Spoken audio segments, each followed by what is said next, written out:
இயேசு தூய ஆவியால் பேருவகை அடைகிறார். லூக்கா எழுதிய தூய நற்செய்தியிலிருந்து வாசகம். அதிகாரம் 10, இறைவசனங்கள் 21 தொடக்கம் 24 வரை.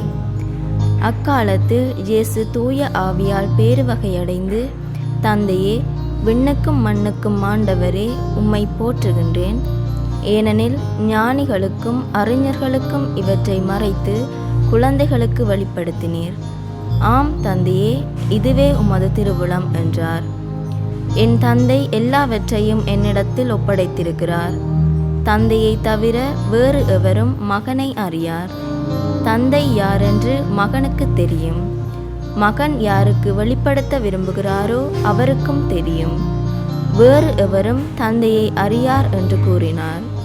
பின்பு அவர் தம் சீடர் பக்கம் திரும்பி அவர்களிடம் தனியாக, நீங்கள் காண்பவற்றை காணும் வாய்ப்பு பெற்றோர் பேறு பெற்றோர். ஏனெனில் பல இறைவாக்கினர்களும் அரசர்களும் நீங்கள் காண்பவற்றை காண விரும்பினார்கள், ஆனால் அவர்கள் காணவில்லை. நீங்கள் கேட்பவற்றை கேட்க விரும்பினார்கள், ஆனால் அவர்கள் கேட்கவில்லை என நான் உங்களுக்கு சொல்கிறேன் என்று கூறினார். இது ஆண்டவரின் அருள்வாக்கு. கிறிஸ்துவே உமக்கு புகழ்.